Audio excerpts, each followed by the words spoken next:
Okay, composition class. This is week 9 and we're still online, but this is potentially the last one.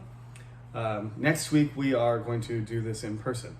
I'm not saying that we might not do an online class for the rest of the semester, but what I would like to see is you face to face next week. Today is May 2nd. So May 9th, which is week 10, is a Monday, room 501, upstairs, above my office, which is 436. We have a class at 2 p.m., okay?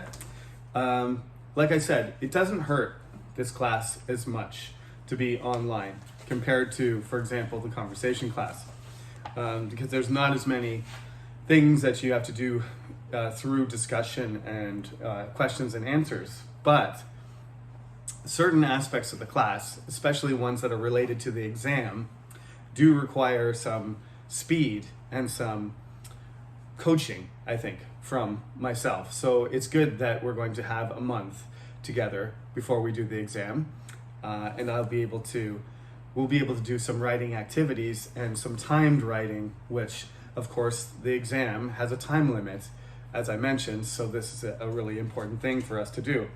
This chapter is a new one.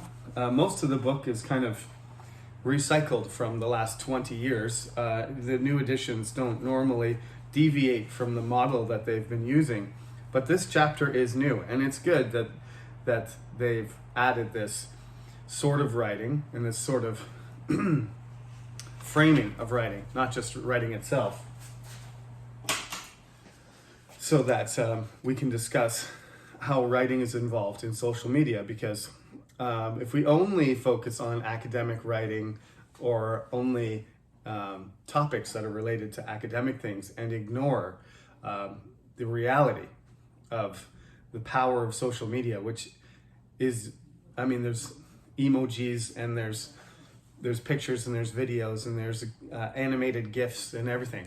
There's all kinds of different types of media, but still the backbone of many media platforms remains this communication through sentences, through letters and words. Okay? Now the organization is quite different than an essay. So for this week, we are going to take a break somewhat from this. But I mean, you can still, once you're on the topic of social media, you can still, obviously you can write an essay about social media. The thing that keeps cropping up right now is censorship, right?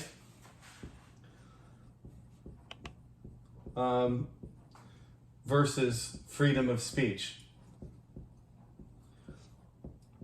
And we all support freedom of speech, obviously, but there's a limitation to that. And I think, for example, in our class, you should be able to say what you want to say, and I should be able to do that too. But there are limits, and if you cross those limits, then you're really infringing. It's not really, if everybody speaks freely without thinking of the consequences of what they say, then we end up with complete free speech is a kind of chaos. It is, and that's not really what we want, because, you know, with chaos can produce interesting results, but they're very unpredictable, and we don't want damage to our society or individuals or groups. And so we have to have some sort of control, and that's, you know, where that word censor comes from. There was a person in the Roman Empire, the Roman Republic, and then the Roman Empire, who had the power to decide whether something was acceptable to the public, if it was socially acceptable or not, from which we get this expression to censor something. So it was actually a position. Obviously, this is a very powerful position. So we have to be careful who is in charge of deciding whether you're allowed to say something or you're not. But this is one of the aspects of social media that has been in And it's been an issue since the beginning, but the issue is becoming more and more fraught with difficulties because there's two camps. But what are you allowed to say or do dangerous things on a media platform or not?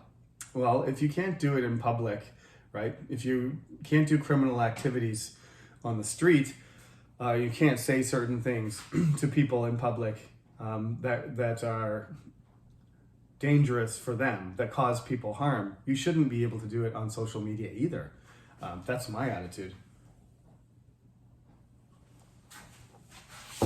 So we've got all of these famous social media groups: Instagram, Facebook, Twitter, Pinterest. I think Pinterest is one that they mentioned in there, right? We got Kakao in Korea. And the Chinese one, I don't know how to spell it. Weibo, I think it's called. Some of them are, the Chinese one is heavily censored.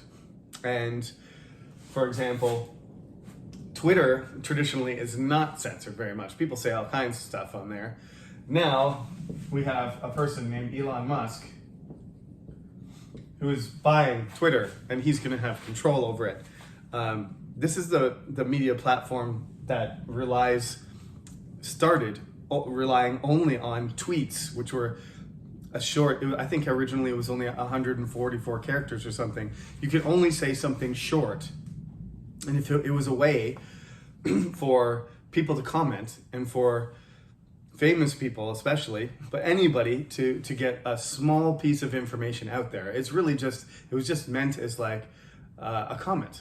And then you could, somebody else could retweet, they could copy your content, or they could comment on your comment. And it became this endless chain of communication, and it became super popular, so popular that presidents started using it. Famously, Barack Obama used Facebook, and even more famously, Donald Trump used Twitter as a president, and he said whatever he wanted on it. Sometimes, the American government had to respond to the reporters saying, last night at 3:00 in the morning, Donald Trump wrote something, and what does it mean? And the American government would be like, it doesn't mean anything, don't worry about it. That's a very complicated situation. When somebody, and Donald Trump, because of his involvement in promoting the violence of January 6th, his Twitter account is banned. Is it going to become unbanned when somebody who's a private citizen thinks freedom of speech is more important than censorship?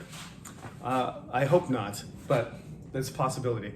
But one of the things that Donald Trump said was, in the middle of the night, apparently, he said, he typed this kafifi. It's a big kafifi or something. He wrote something like that, which I'm not sure if he was half awake or he meant some sort of secret code or something, but he claimed that people in the know understood what he meant. I'm sorry, but in this class, you're not allowed to make up your own words that only you understand, okay? You have to use words. If you make up a new word, you need to provide me with a definition. Otherwise, it's not a useful term. So no kafifi in this class, please. There's a bunch of questions here. Some people are really into this. I think being addicted to your smartphone obviously has some important consequences. You shouldn't rely too much on social media for your information, but it's a way to connect everything, right? It's called social media, right? We had the mass media. And there's good points and bad points to all of this, of course. The good point about social media is that almost anybody can participate in it, whether you're a famous person or not. All of us can do it, but there's a problem with people having fake accounts or multiple accounts or not verifying who they are. a few years ago, there was, this article that was claiming that there was, 300 million fake Facebook accounts. And they try to get rid of these things. They try to ban these things and censor people. And Facebook is a different platform now. Even some of my friends, you go to Facebook jail. It happened to me once. You say something, you say something on that platform, and then the Facebook police censor you, and you get punished, right? You get a ban, right? Donald Trump said so many bad things that he's banned for life or indefinitely, but I think I got a 24-hour ban or a 48-hour ban. I don't mind telling you what I was banned for. I was on a social media page on Facebook that was about it was a soccer fan page, and it was there's the usual debate, like who is better, Messi or Cristiano Ronaldo, and somebody made a really dumb comment about Ronaldo being nowhere near as prolific as Messi, which I don't mind you saying Messi's better for certain reasons, but you can't say that Cristiano Ronaldo is garbage because Messi has scored more goals in one season, or he has more Ballon d'Or or something like that. So I made a rude comment about the person because I said you're not using you're not being logical about this. You're actually claiming that the second best player of all time, if that's your opinion, is so much worse than the most famous player that he's a piece of garbage. So that's kind of what you are. And Facebook banned me for that, and I was like, wow, that's. I guess they thought I was going to hurt that person's feelings or something like that. But I mean, these this is how people interact in real life. But if you have to censor everything you say when you're on a social media platform, then I wonder, at what point it becomes less realistic or less useful. But at the same time, you don't want what we call cyberbullying to happen either. I don't want to unintentionally make somebody angry or cause somebody psychological suffering just because I made a comment on a soccer page, but I don't think I did. Anyway, most of the ways that they manage this is just by algorithms. They just have certain words and certain responses that they think are harmful, and then they just respond to them automatically. Usually, it's very rare that an actual human being is judging what you say, unless you're the president of the United States, in which case, the leaders of the company do decide collectively that this person should not have access to Twitter. So the problem of authenticity is a big problem with social media. Is it really Donald Trump, or is it really Elon Musk? Donald Trump's Twitter tag was actually the real Donald Trump, because there was other people trying to pretend that they were him all the time. When you're famous, you have a lot of imitators. So for us, social media has its dangers, though, because the information that is circulating on it is often not checked carefully. There are experts out there, but there are a lot of pretenders, and there's a lot of people sharing their personal experience, which may or may not be true, or may or may not be valid. So it's a big ocean full of sharks out there, and we need social media education in school. Like, we need to raise our children to understand what the social media environment is like. I don't really want my elementary school kids on platforms where they're going to learn to behave in a certain way, and they're going to get certain information that may affect how they live their life. That's not the way you should be raised. You shouldn't be raised by Twitter or Kakao or by Facebook. You should be raised by real people in real life. And then when you're properly educated, then you should have access to these platforms. And once you've learned how to write and you've learned how to behave towards other human beings, then you can transfer that knowledge and that information onto a social media platform, and you can become a world famous YouTuber or whatever, influencer, gamer, whatever the case may be. But I mean, you need to grow up and realize some things about reality before you go into this meta reality. In fact, Facebook is trying to turn itself into this company called Meta. The reason is because they realize that there's going to be an environment, superimposed on our reality. It's going to be developed more and more until we're going to be, involved in this virtual world as much as we're going to be involved in the real world.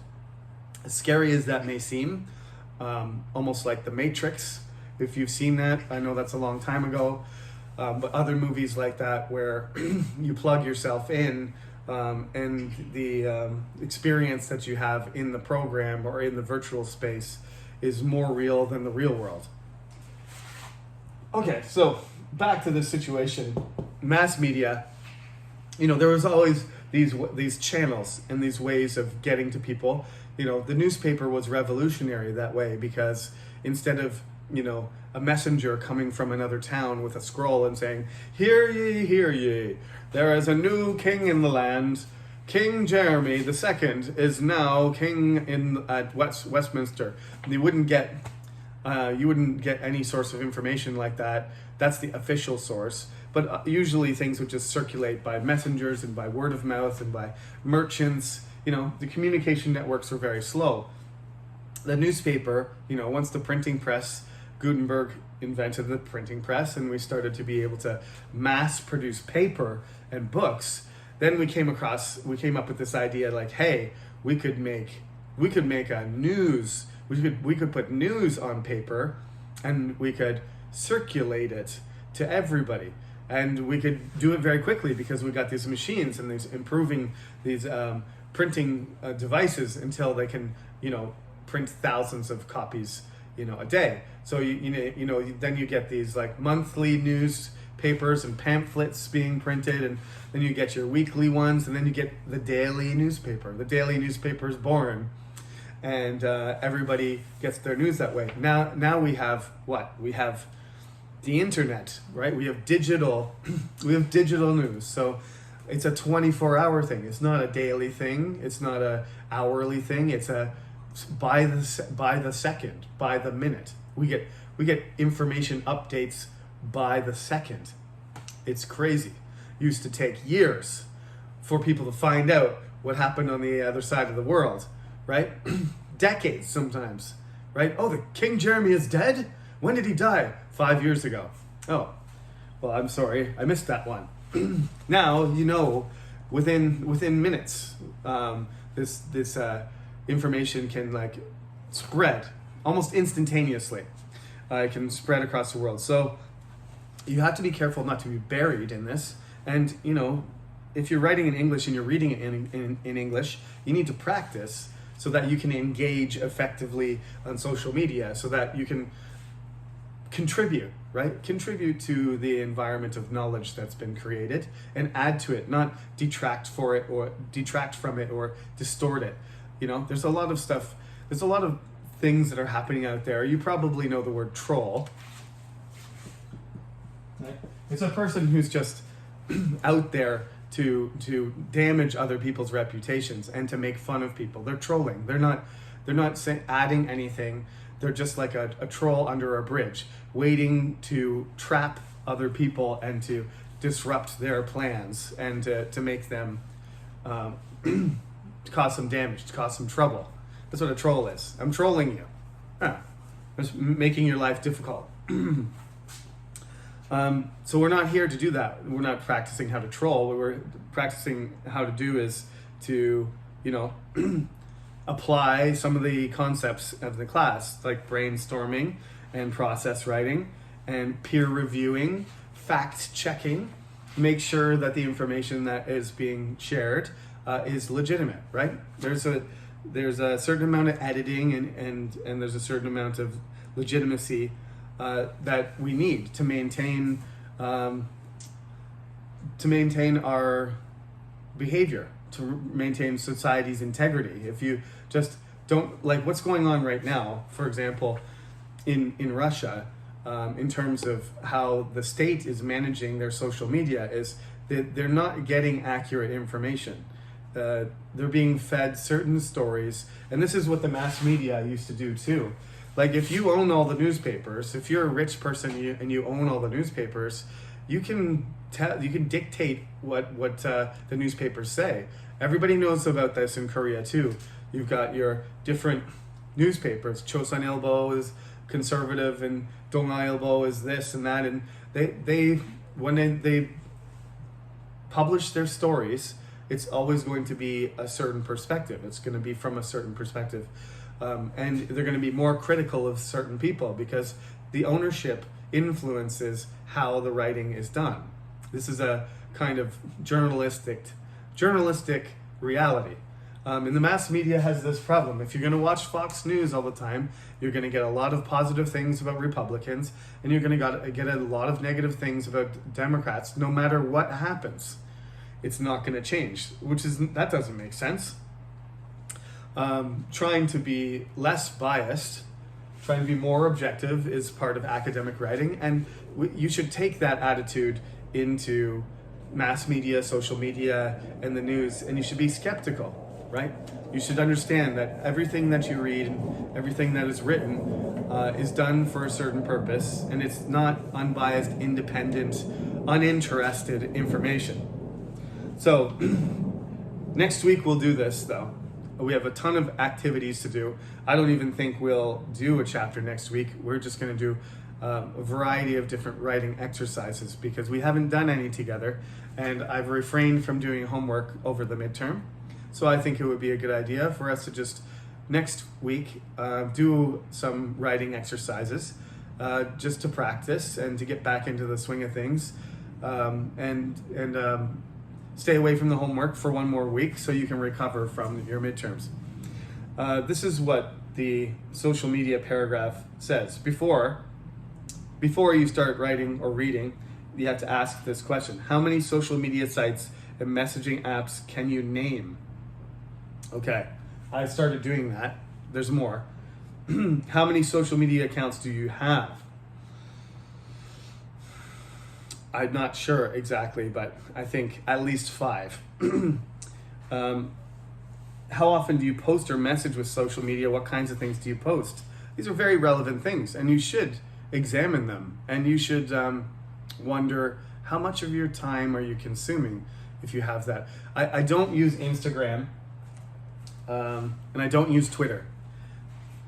The reason is because it's just, I already have Facebook and Kakao, and I use WhatsApp as well. I don't use Pinterest either. I actually made accounts for all of those platforms, but I refuse to go on them simply because it's such a time sink. If I went on all of those platforms every day, I think I probably waste about 30 minutes a day on Facebook alone. So if I was on these other ones too, looking at things and posting things and reading things. Oh, and YouTube. Of course, I'm on YouTube. You know I'm putting this video up on YouTube right now. Don't forget YouTube. That's Facebook plus YouTube. It's at least an hour, sometimes longer.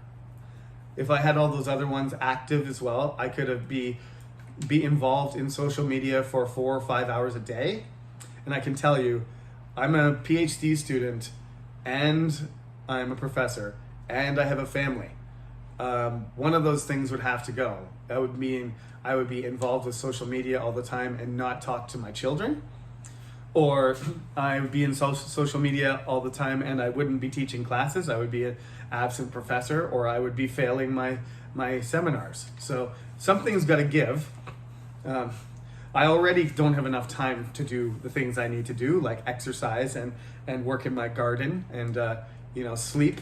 So these are things like you've got to reflect on. Maybe if you're a single 20-year-old who's a Chungnam freshman, you can do social media for 5 hours a day, but you might want to consider what else you could do with that time, especially once you graduate and you start to have a job and you think more about human relationships and things like that.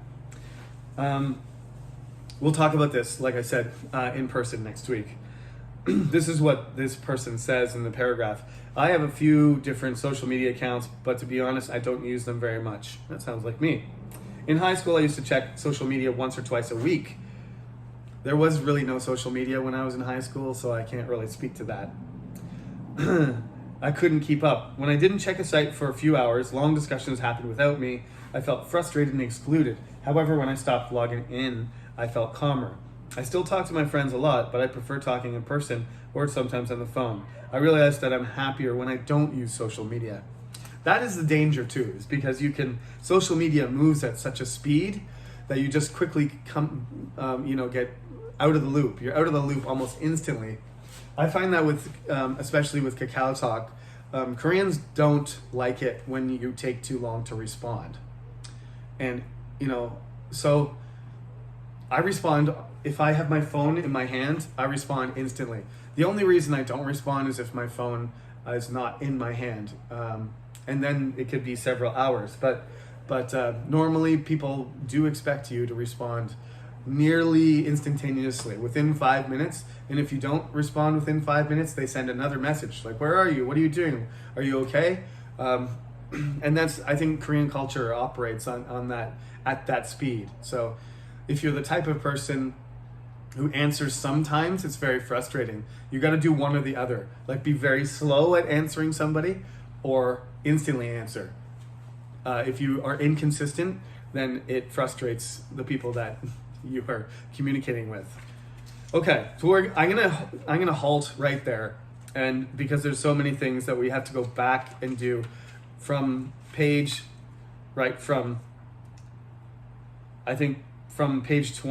up until now, from chapter 3 to chapter 5. We've got about 3 chapters of activities to work on, so I don't want to go any further explaining that chapter until we do some stuff in person. So that's it.